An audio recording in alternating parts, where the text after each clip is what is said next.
The oldest remaining theatre with a permanent proscenium arch can be found in this impressive castle in Parma, Palazzo della Pilota.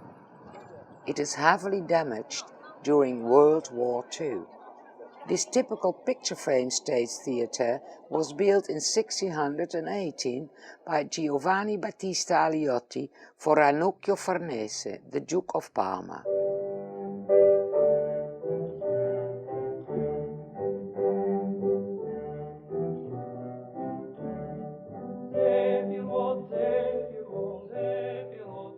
The wooden coach armour of the Farneses is placed above the entrance gate of the theatre.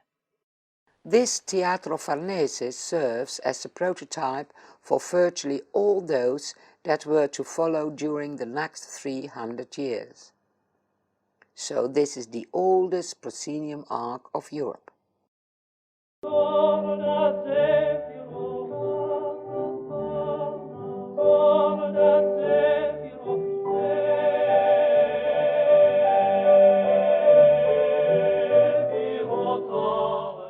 The proscenium arcs of the foregoing theatres span more and more the entire width of the theatre hall.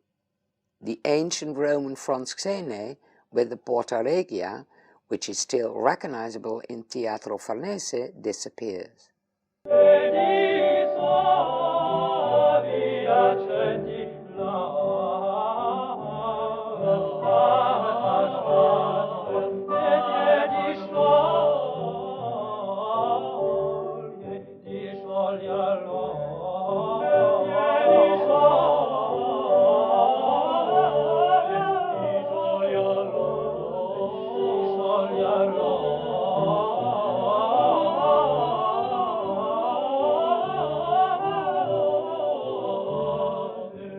The stadium-like auditorium has a seating accommodation for 4,500 spectators.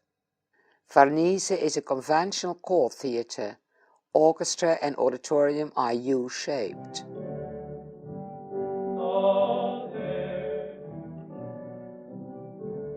The colonnade of Vitruvius is replaced by two galleries. The row of statues above the colonnade is not preserved.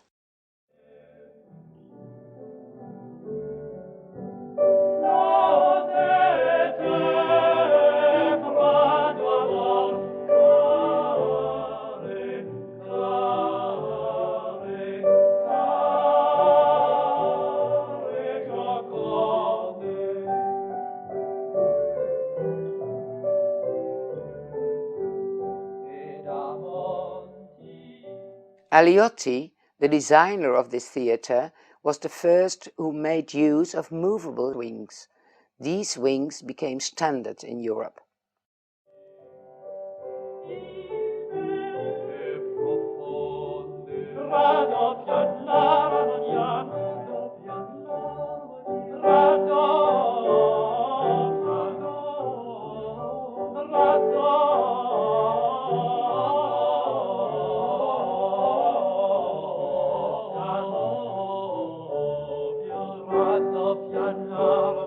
In this way, the candlelight could be dipped.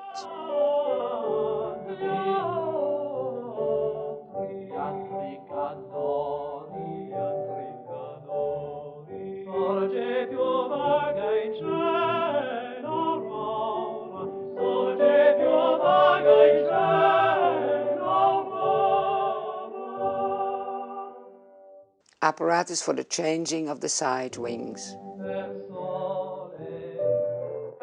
A stage scenery from the 17th century present in the Palatina Library in Parma. It is perhaps used in the Farnese theatre. In those days, such strict symmetrical perspective stage sceneries could not only be seen in theatres. With this arched vista of Palazzo Te in Mantova, a stage scenery seems to be turned into a reality.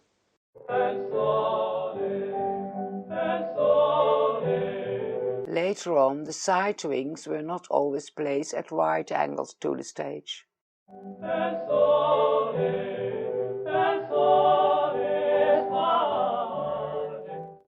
1892 again, this new Amsterdam theatre with oblique angled side wings is burned down.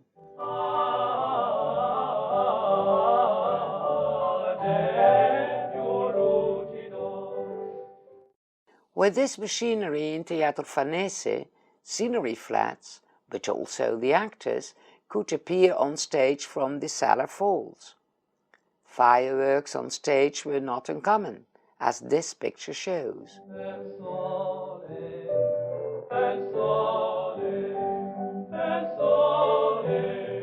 Not only from the cellars, one could expect all sorts of things. Many pieces of apparature were devised to let clouds move. On these moving clouds, even actors were placed.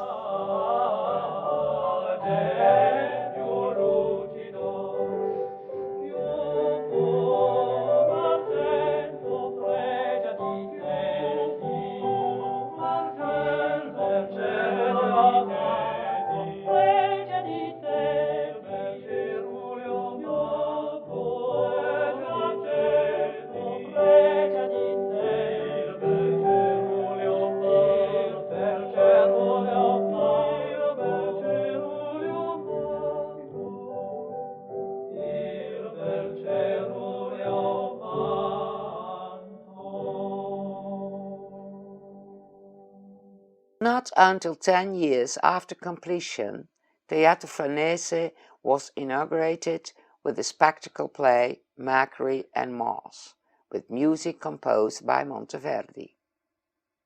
This grandiose happening was not only enacted on stage, but also in the orchestra, where a kind of tournament was held in which 40 horsemen participated.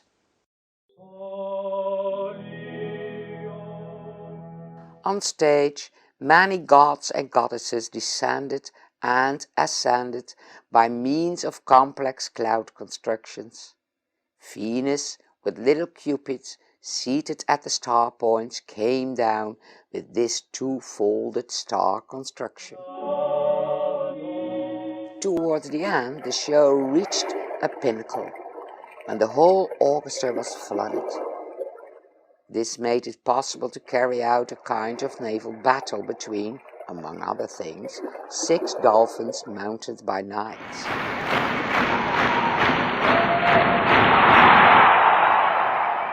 The animation was of course not more than a very poor reflection of the actual events. But sad to say, no pictures of this wedding party for the son of the Duke of Farnese are left behind. But perhaps the show was stolen by the flying Mercury, who, attached to only a rope, sailed down from the ceiling to the stage. Also, to the ancient Greeks, such a deus ex machina apparatus was already known. This crane was called Geranos, or machina.